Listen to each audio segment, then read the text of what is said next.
भागवत गीता क्या है? हिंदू ग्रंथ? नहीं नहीं, ये तो एक मानवता का ग्रंथ है।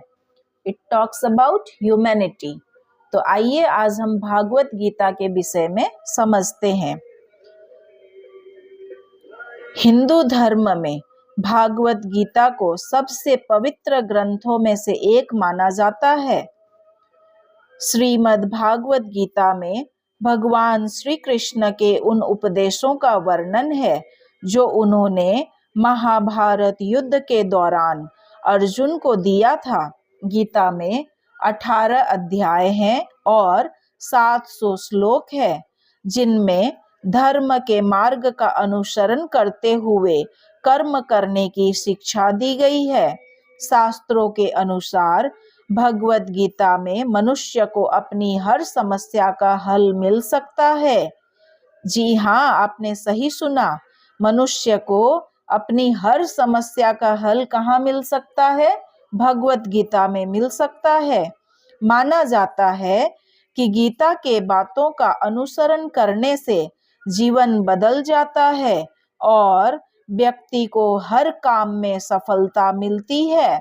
इसके साथ ही गीता में सफलता के कुछ मंत्र भी बताए गए हैं, जिन्हें आप जीवन में उतार सकते हैं।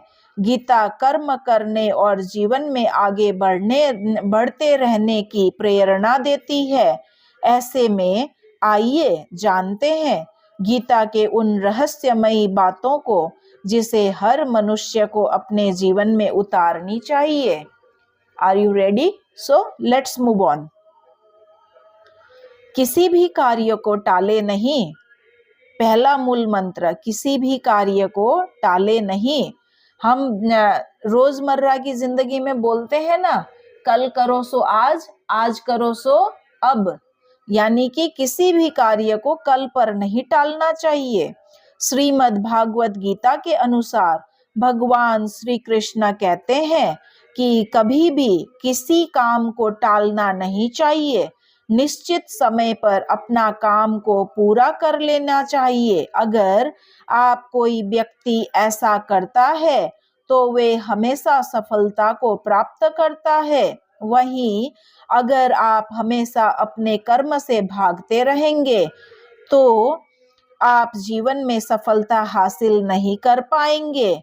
गीता में कहा गया है कि यदि व्यक्ति का कर्म सही दिशा में हो तो वह बड़ी से बड़ी मुश्किल का सामना भी आसानी से कर लेता है और कभी उसे असफलता का सामना नहीं करना पड़ता।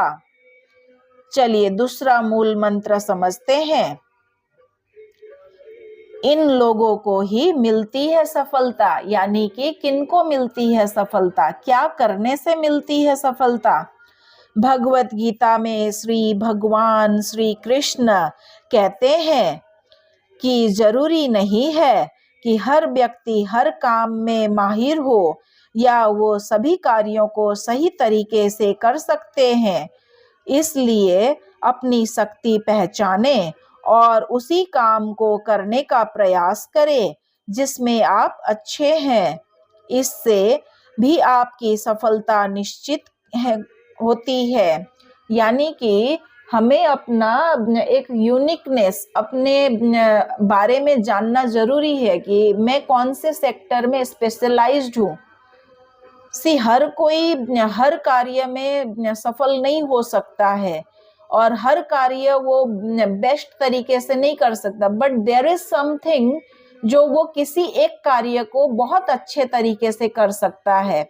सो ही शुड रिकॉग्नाइज कि उसके अंदर में ऐसी कौन सी खासियत है, वो ऐसा कौन सा कार्य है जिसको वो पूरी सफलता के साथ कर सकता है और उसको उसी कार्य की ओर लग जाना चाहिए। खुद पर नियंत्रण है बेहद जरूरी। यानी कि खुद के ऊपर नियंत्रण का मतलब होता है अपने ऊपर control. Every human being should have control on themselves। हम अपने खुद के ऊपर, अपनी इंद्रियों पर अगर कंट्रोल नहीं पा सकते तो कामयाबी के बारे में तो फिर हम भूल ही जाएं। चलिए समझते हैं। भागवत गीता के हिसाब से खुद पर नियंत्रण है बेहद जरूरी। डर लगने में कोई बुराई नहीं है, लेकिन उस डर को कभी भी खुद पर हावी ना होने दें।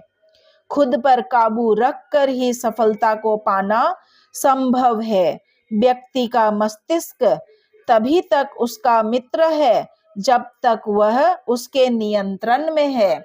कितनी अच्छी और कितनी गहन गंभीर बात है ये, कि हमारा ब्रेन हमारा तभी तक फ्रेंड है जब तक हम अपने ब्रेन के ऊपर कंट्रोल पा सकते हैं। ब्रेन हमारे कहे अनुसार चलेगा।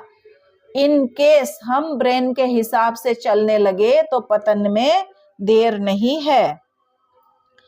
जब आपका दिमाग आपके नियंत्रण से बाहर हो जाता है तो वही उसका सबसे बड़ा शत्रु बन जाता है।